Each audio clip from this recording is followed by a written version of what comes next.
Hello, it's story time. Are you all settled down? Sitting comfortably? Okay, let's start. Today's story is The Emperor's New Clothes by Hans Christian Andersen and adapted by me especially for you. Okay. Many, many years ago, there was an emperor who loved clothes so much he spent all his money buying new suits. All he ever cared about was being well dressed and showing off his newest outfits. The great city where he lived was very pretty, and every day lots of visitors came from all over the world. One day, two men came to the city, and they made people believe that they were weavers, telling everyone that they could make the finest cloth ever to be imagined. Their colours and patterns, they said, were not only exceptionally beautiful, but the clothes they made could only be seen by people who were very smart. And to anyone who was not clever, the clothes were completely invisible. That must be wonderful cloth, thought the king. If I were to be dressed in a suit made of this material, I would be able to tell who was clever and who was silly.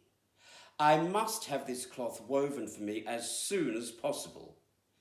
And he gave a large sum of money to the two men, who were nothing but cheats and fibbers, telling them to start work straight away. They set up two machines called looms to weave the cloth and pretended to be very hard at work, but they did nothing whatsoever. They asked for the finest silk and the most precious gold cloth, and all they were given they kept hidden and pretended to work at the empty looms till late at night. A few days later, the emperor was thinking to himself, I should very much like to know how they are getting on with the cloth. But he felt rather uneasy when he remembered that anyone who was not clever could not see it. Personally, he considered he had nothing to worry about, yet he thought it best to send somebody else first to see how everything was going. Everybody in the town knew about the remarkable quality of the cloth, and they all wanted to see if their neighbours were clever or silly. I shall send my honest old minister to the weavers, thought the emperor. He can judge best how my new clothes are coming along, for he is the wisest person that serves me. The good old minister went into the room where the naughty men sat before the empty looms. Heaven preserve us, he thought, and opened his eyes wide. I cannot see anything at all. But he did not say so. Both men requested him come near, and they asked him how much he liked the lovely pattern and the beautiful colours, pointing to the empty looms. The poor old minister tried his very best, but he could see nothing, for there was nothing to be seen. Oh dear, he thought, can I be so silly? I should never have thought so, and nobody must know it. Is it possible that I am not fit to serve the emperor? No, I cannot say that I was unable to see the cloth. Oh, it is very pretty, exceedingly beautiful, said the old minister, looking through his glasses. What a beautiful pattern, what brilliant colours. I shall tell the emperor that I like the cloth very much. We are pleased to hear that, said the two weavers, and described to him the colours and explained the curious pattern. The old minister listened closely so he could tell the emperor what they said, and so he did. Now the wicked weavers asked for more money, silk and gold cloth, which they needed for weaving. They kept everything for themselves, and not a thread was used, but they continued, as before, to work at the empty looms. Shortly afterwards, the emperor sent another one of his ministers to the weavers to see how they were getting on, and if his clothes were nearly finished. Like the old minister, he looked and looked, but could see nothing. for there was nothing to be seen. "Is it not a beautiful piece of cloth?" asked the wicked weavers, showing and explaining the magnificent pattern, which, however, did not exist. "I am not stupid," thought the man, "but if I can't see the cloth, that must mean I'm really not clever enough to serve the emperor. It is very strange, but I cannot let anyone know." So he praised the cloth, which he could not see, and expressed his joy at the beautiful colours and the fine pattern. "It is very excellent," he reported back to the emperor. Everybody in the town talked about the precious cloth. At last the emperor wished to see it for himself while it was still on the loom. With a number of his lords and ladies, including the two who had already been there, he went to the clever men who now worked as hard as they could, but without using any thread. "Isn't it magnificent?" said the two ministers who had been there before. "Your Majesty must admire the colours and the pattern." And then they pointed to the empty looms, for they imagined the others could see the cloth. "What is this?" thought the emperor. "I do not see anything at all. That is terrible. Am I silly? Am I unfit to be emperor? That would indeed be the most dreadful thing that could happen to me." "Really," he said, turning to the wicked weavers, "your cloth has our most gracious approval." And nodding contentedly, he looked at the empty looms, for he did not like to say that he saw nothing.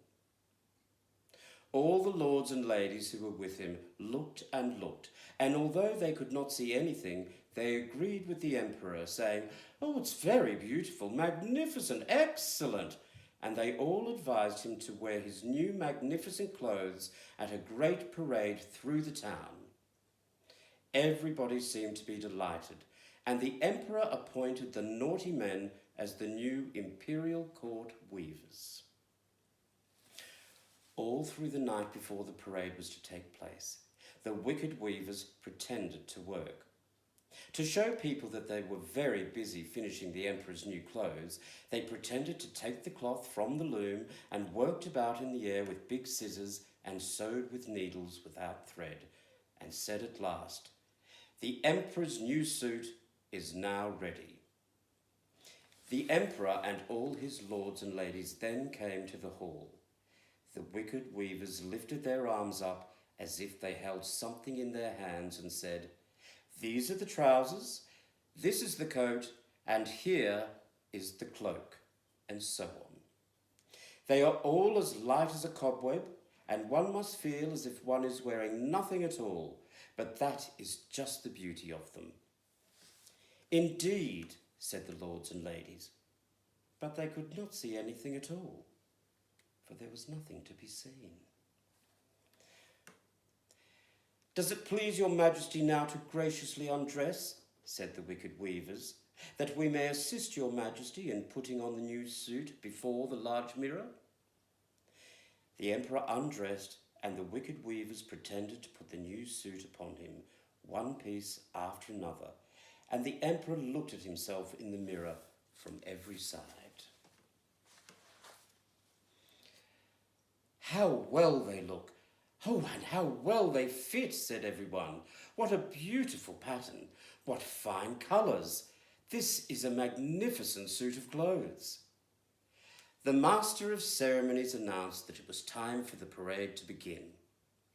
"I am ready," said the emperor. "Does not my new suit fit me marvellously?" Then he turned once more to the mirror so people would think he was admiring his new clothes. The servants who were to help carry the long cape stretched their hands to the ground, pretending to lift it off the floor and hold it. They did not want people to know that they could not see anything. The emperor marched in the parade, and all who saw him in the street and out of their windows exclaimed, "Indeed, the emperor's new suit was the best thing they had ever seen. How well it fits him!" Nobody wished to let on that they saw nothing, for then they would be looked upon as being silly. Never had the emperor's clothes been more admired. Then, all of a sudden, the voice of a little child could be heard crying out from the crowd, "But he has nothing on at all." "Good heavens! Listen to the voice of an innocent child," said the father, and everyone whispered to each other what the child had said. "But he has nothing on at all," cried everyone at last. That made the emperor feel very embarrassed, for it seemed to him that they were right. But he thought to himself, "I must keep going to the end, and with my head held high, and not let on that I feel silly." And the lords and ladies kept walking with their heads held even higher, pretending there was nothing wrong at all, and hiding their own embarrassment. What this story teaches us is that it's okay to think differently to everybody else. Don't agree with everyone just to fit in. If you think something's wrong, speak up. That's all we've got time for today. We hope you've had fun joining in our games and activities. We'll have more fun next week. Until then, bye-bye.